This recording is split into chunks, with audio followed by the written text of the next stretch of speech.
चलो नमस्कार विद्यार्थी मित्रों, આપણે હવે જોશું દાખલા નંબર 7। અગાઉના વિડિયોમાં આપણે દાખલા નંબર 6 જોઈ ગયા। હવે સ્વાધ્યાયનો દાખલા નંબર 7મો, બરોબર। હવે એની અંદર તમને પહેલા હવાલા આપેલા છે અને પછી પાકું સર્વે આપેલું છે। તો આપણે કાઈ નથી કરવાનું, સેમ જેમ દાખલો કરી છે એમ જ પહેલા રકમ વાંચી લેવી, હવાલા ટીક કરી લેવા, ત્યારબાદ ખાતા દોરી લેવા અને સાથે હવે ચાલુ કરીએ છીએ આપણે બેઝિક એન્ટ્રી। હવે બેઝિક એન્ટ્રીની અંદર સૌથી પહેલા મૂડી ખાતા, હવે જે ભાગીદારો મૂડી લઈ આવે છે તે હવે આપણે ક્યાં લખીએ છીએ તેને, તો કે ભાગીદારોના મૂડી ખાતે જમા બાજુ લખવાનું શું આવશે, તો કે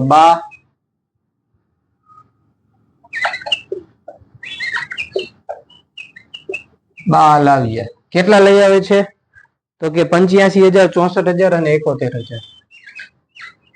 85,000, 64,000, 71,000। ત્યારબાદ છે રોકાણ વધઘટ ભંડોળ। હવે રોકાણો ઉપર હવાલો નંબર 3 લાગુ પડે છે। પહેલા એ વાંચી લેવાનું કે રોકાણોની બજાર કિંમત 40,000 છે, જે કિંમત રોકાણો સીધી લઈ જશે। હવે સીધી છે એ નિવૃત્ત થાય છે। પહેલા આપણે રોકાણોની અત્યારે આપણા ચોપડે કિંમત 60,000 છે, સીધી એને 40,000 માં લઈ જાય છે, તો આપણે કેટલાનું નુકસાન જશે, તો કે 20,000 નું નુકસાન જશે। હવે આ 20,000 નું નુકસાન પહોંચી વળવા માટે આપણે શું કરવું પડશે, તો એને આપણે જોવું પડશે કે ભાઈ આપણે દાખલામાં રોકાણ વધઘટ ભંડોળ કેટલું આપ્યું છે, તો કે 15,000, બરોબર। હવે આ 15,000 ની અને જે 20,000 છે એની હું ગણતરી તમને હમણાં સમજાવી દઉં। સૌથી પહેલા આપણે ધ્યાન આપજો કે પહેલા રોકાણોની આપણે ગણતરી જોઈ લઈએ। હવે રોકાણો છે, કુલ રોકાણો એ 60,000 ના છે। હવે એસ લઈ જશે, હવે લખું છું એ લઈ જાય છે કેટલામાં, તો કે 40,000 માં। હવે નુકસાન કેટલાનું થયું, આપણે પેલું જે નુકસાન થયું બરોબર આમાંથી બાદ કર્યા તો આપણે 20,000 નું અહીંયા નુકસાન થાય છે। હવે આપણી પાસે અનામત હતી, ભંડોળ હતું, રોકાણ વધઘટ ભંડોળ। હવે એ ભંડોળ 15,000 નું બાદ કરી નાખ્યું તો પણ હજી આપણે કેટલાનું નુકસાન ગયું, 5,000 નું। હવે આ 5,000 નું નુકસાન ક્યાં લખવાનું, તો કે પુનઃ મૂલ્યાંકન ખાતાની ઉધાર બાજુ, બરોબર। સમજાઈ ગયું। 60,000 હતા, 40,000 માં સીધી લઈ જાય છે તો આપણે 20,000 નું નુકસાન થાય છે। 15,000 આપણી ભંડોળ હતું તોય છતાંય આપણે 5,000 નું જે નુકસાન થયું આપણે ક્યાં લખવાનું, પુનઃ મૂલ્યાંકન ખાતાની ઉધાર બાજુ। ચાલો તો બેયમાં હવાલા લાગુ પડે છે। હવાલા માટે આપણે અલગ માર્કર યુઝ કરશું એટલે તમને ડાયરેક્ટ ખ્યાલ આવી જશે। સૌથી પહેલા રોકાણો, બરોબર, સીધી લઈ જાય છે કેટલામાં, તો કે 40,000 માં, તો કે રોકાણો ખાતે સીધીના ખાનામાં 40,000। ત્યારબાદ હવે નુકસાન હતું એ 20,000 નું થયું પણ આપણી પાસે ભંડોળ હતું 15,000, એ બાદ કરી નાખ્યો, વધ્યા કેટલા, 5,000 નું જે નુકસાન થશે આપણે, તો જે નુકસાન થશે તો પુનઃ મૂલ્યાંકન ખાતાની ઉધાર બાજુ રોકાણો ખાતે કેટલા આવશે, તો કે 5,000। ચાલો આ સર સમજાઈ જશે, બરોબર। આ ગણતરીને નોટ કરવી હોય તો નોટ કરી લેજો, બરોબર, અને યાદ રહી જશે, સાવ સહેલી ગણતરી છે। ચાલો ત્યારબાદ કામદાર વળતર ભંડોળ। હવે કામદાર વળતર ભંડોળ ઉપર હવાલો છે, કેટલામો હવાલો છે, તો કે 6થો। હવે કામદાર વળતરનો દાવો 7,000 નો દાવો મંજૂર કરવાનો છે। હવે કામદાર વળતરનો દાવો છે એ 7,000 નો મંજૂર કરવાનો છે। જ્યારે પણ દાવો મંજૂર કરવાનો આવે ને ત્યારે મૂડી દેવા બાજુ પેલા દાવાની જે રકમ હોય લખી નાખવાની, કામદાર વળતર દાવો। હવે 7,000 આપણે 7,000 ની અસર દઈ દીધી। હવે તમે એમ કહેશો કે સર 17,000 ની આપણે આપેલો છે, આ 7,000 કેમ લખ્યા? હવે હવાલાના 7,000 આપણે અહીંયા લખી નાખ્યા। હવે હું એમ તમને કહું કે તમારે કોઈ વસ્તુ લેવા માટે તમે પૈસા ભેગા કરો છો, અચાનક એમાંથી તમારે પૈસા લેવા પડે તો તમારી અનામત એટલે કે તમે જે પૈસા ભેગા કરો છો એ ઘટી જશે, બરોબર। તો આમાં સેમ એમ જ થયું છે। કામદાર વળતર આપણે પૈસા ભેગા કરતા હતા ભંડોળના, 17,000 થયા, એમાંથી 7,000 નો દાવો મંજૂર કર્યો તો હવે કેટલા બાકી રહેશે, તો કે 10,000। હવે 10,000 ની શું અસર આપવાની, તો કે ભાગીદારોમાં વેચાઈ જશે। કયા પ્રમાણમાં? જૂના પ્રમાણમાં, બરોબર। અહીંયા જૂનું પ્રમાણ લખી નાખું છું, જૂનું પ્રમાણ। હવે ભાગીદાર છે V/L/S, બરોબર। તો જૂનું પ્રમાણ છે 5/3/2, 5/3/2। 2 બરોબર આ પ્રમાણમાં એને વેચી દઈએ હવે 10,000 ને 5:3:2 માં વેચીએ તો અહીંયા લખવાનું કામદાર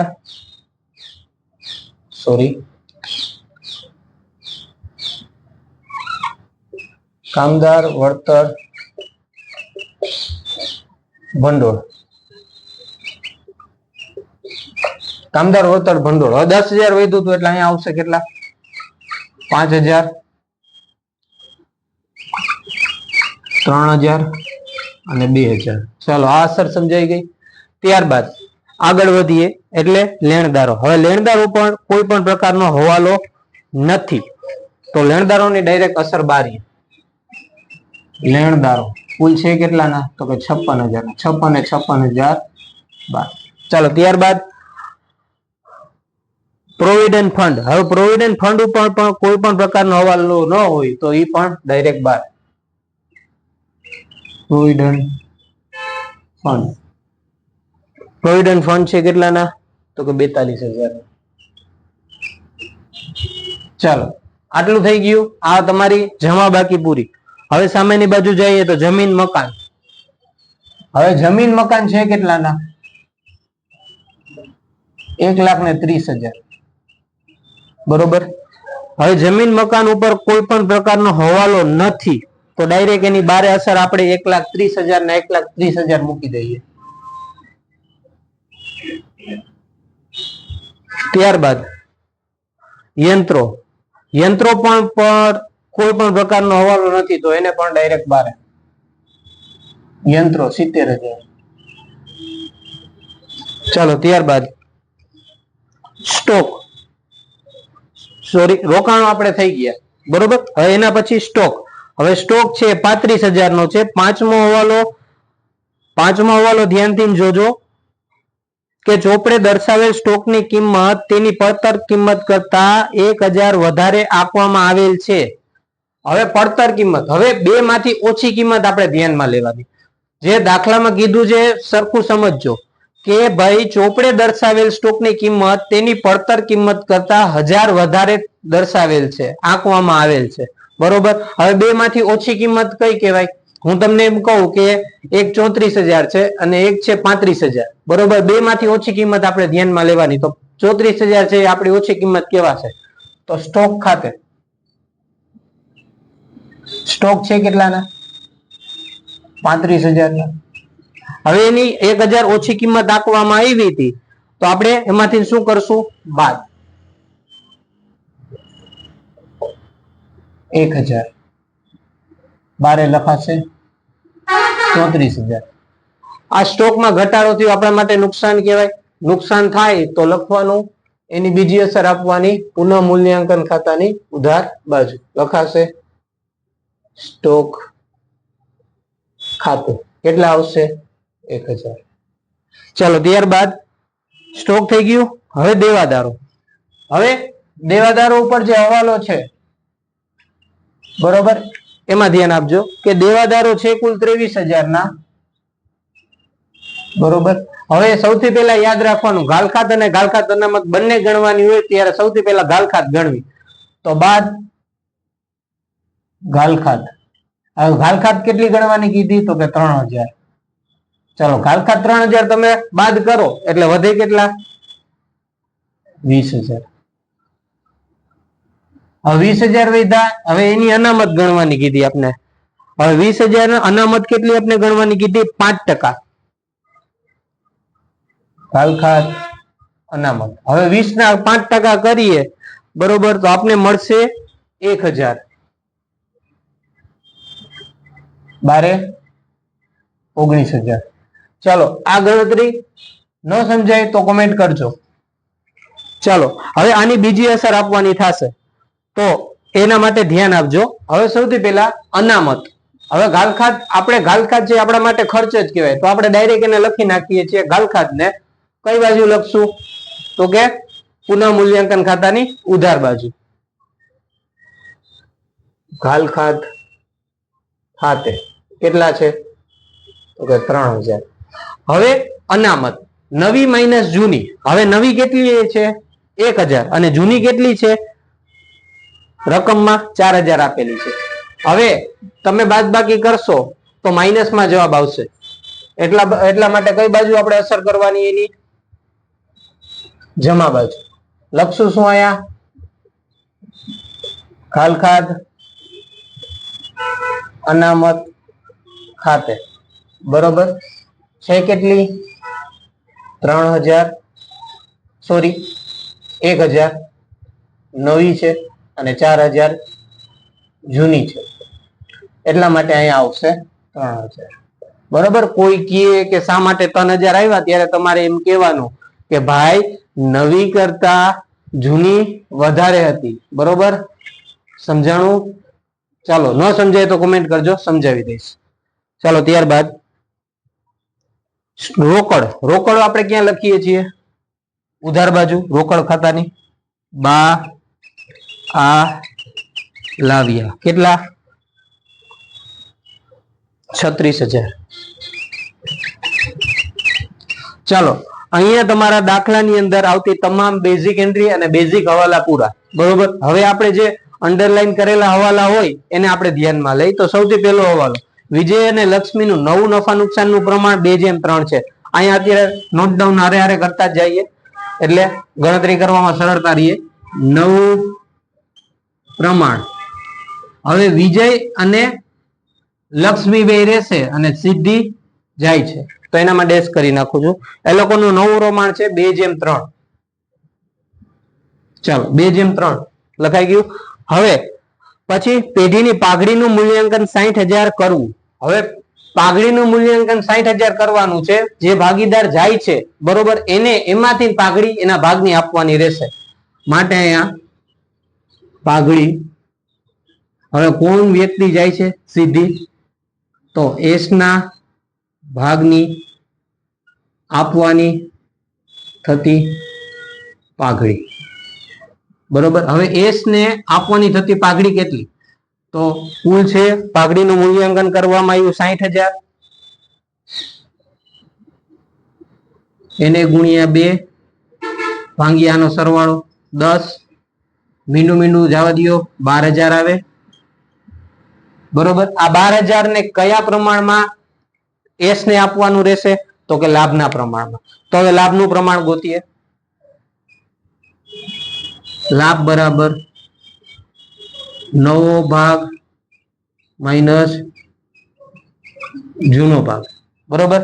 હવે સૌથી પહેલા વી નો કરીએ. નવું છે 2/5 માઇનસ 5/10. 20 25/50 માઇનસ 5/50. છેદ ઉડાડવા નથી આપણે. ત્યારબાદ આપણે બીજો જે ભાગીદાર છે એલ, એનું આપણે કરીએ તો એને કેટલા છે? તો કે 3/5 માઇનસ 3/10 30 15/50. તો એની ગણતરી કેટલી આવે? તો 10/50. હવે અહીંયા આ ભાઈ ત્યાગ કરે છે અને આ ભાઈ લાભ કરે છે. બરોબર. અગાઉના ચેપ્ટરમાં આપણે જોયું હતું કે કોઈ નવો ભાગીદાર પ્રવેશે બરોબર, ત્યારે એ પૈસા લઈ આવે છે. પણ જ્યારે જૂનો ભાગીદાર શું ન કરતો હોય, ત્યાગ ન કરતો હોય, ત્યારે એને પણ રકમ આપવી પડે. હવે સેમ આ જ રીતના આ ભાઈ આમાંથી ત્યાગ કરે છે તો આને પણ જે એલ છે એને વી ની રકમ આપવી પડશે અને જે ભાગીદાર એસ છે એને પણ રકમ આપવી. હવે રકમમાં આપણે જોયું કે વી છે એ પણ ત્યાગ કરે છે તો એને પણ પાઘડીની રકમ આપણે આપવી પડશે. બરોબર.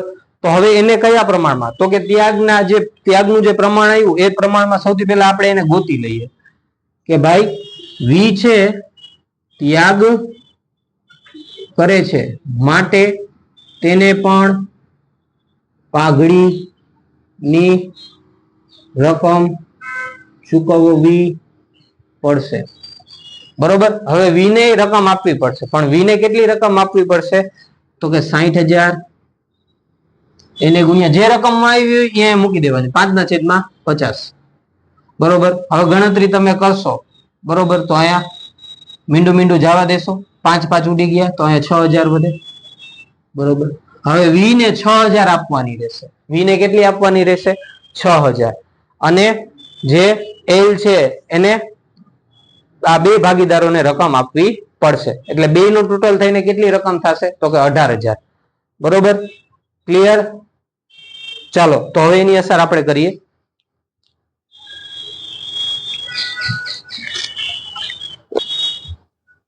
કરીને ચાલો તો હવે જે એલ છે બરોબર, એને રકમ આપવી પડશે કેમ કે એ લાભ કરે છે. હવે એલ અત્યારે હવે આપણે આમાં કઈ જોવાનું નથી, 18000 ને છે ને આપી દેવાના છે. એલ આપશે બરોબર, તો સૌથી પહેલા એલ ના મૂડી ખાતે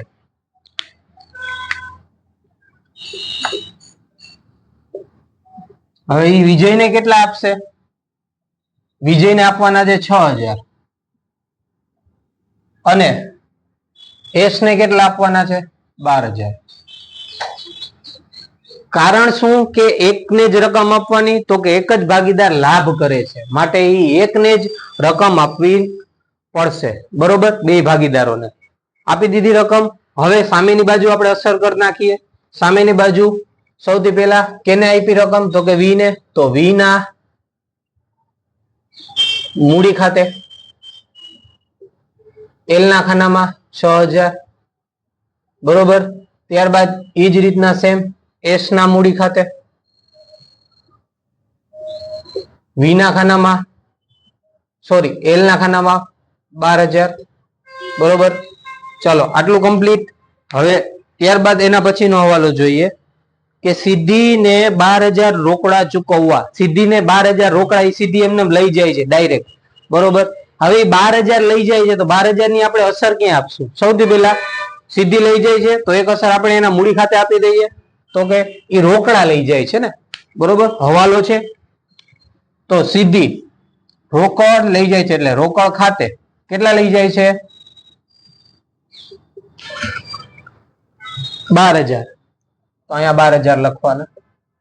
હવે 12000 લઈ જાય છે તો રોકડ ઘટશે આપણી માટે એસ ના મૂડી ખાતે 12000. હવે જે બાકીની રકમ વધશે આપણે એના ઉપર શું મૂકવાનું? લોન. સમજાઈ ગયું? ચાલો તો હવે આપણે એક હવાલા બાકી ન રહેતા હોય તો આપણે સરવાળા તરફ જઈએ. સૌથી પહેલા આપણે ઉપરની બાજુથી શરૂઆત કરીએ સરવાળા કરવાનું. તો પુનઃ મૂલ્યાંકનનો સરવાળો કરીએ તો 3000. એક બાજુ 3000 છે અને બીજી બાજુ 9000 નો સરવાળો. તો 9000 વધારે તો એ બાજુથી આપણે ખાતું બંધ કરીએ.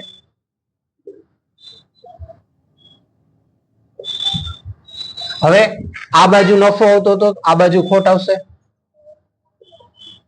વહેંચણી પાત્ર ખોટ.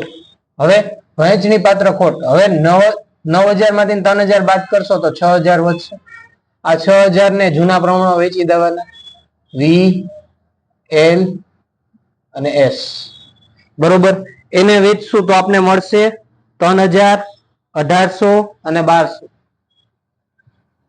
3000, 1800 અને 1200. હવે આ રકમ આપણે મળી ગઈ. હવે ખોટ આવી, જમા છે તો આપણે ઉધાર લઈ જવાની. લખવાનું અહીંયા પુનઃ મૂલ્યાંકન ખાતે 3000, 1800, 1200. ત્યારબાદ આપણે મૂડી ખાતા બંધ કરીએ. હવે મૂડી ખાતા બંધ કરશું માટે વિજય નો ટોટલ આવશે 96000.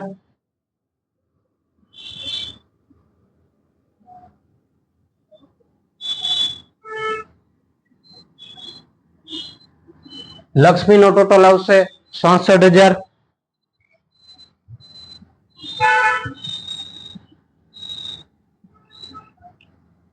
અને સિદ્ધિ નો ટોટલ આવશે 85000.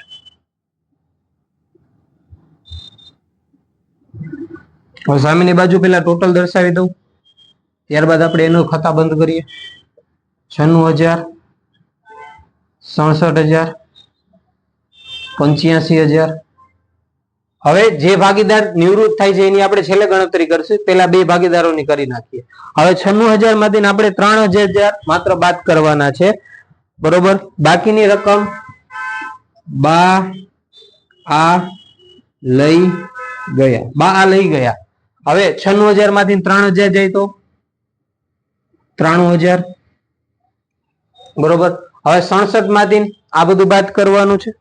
67 માંથી બધું બાદ થાય એટલે એમાં વધશે આપણે 47,200,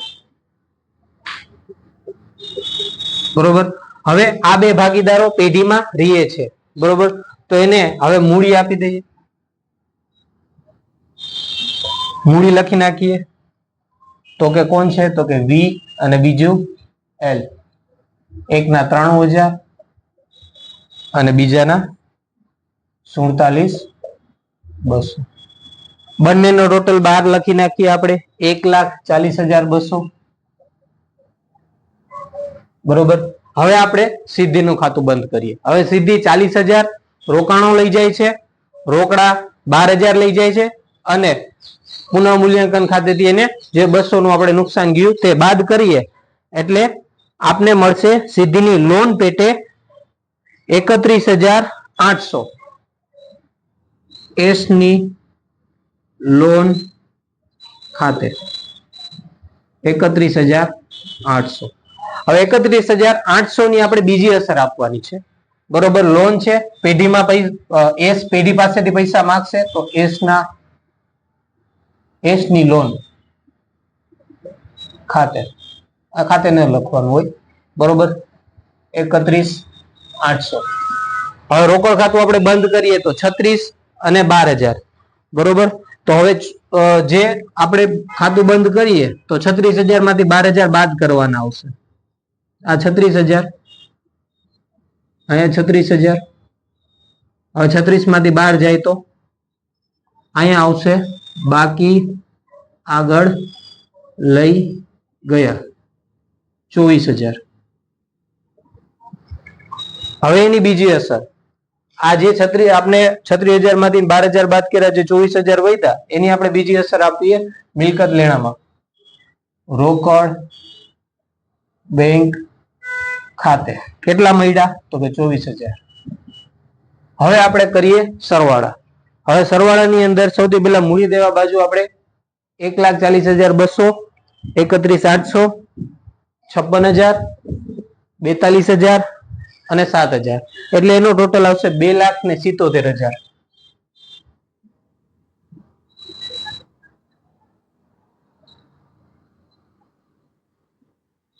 1,30,000 પ્લસ 70 એટલે 2 અને 2,77,000.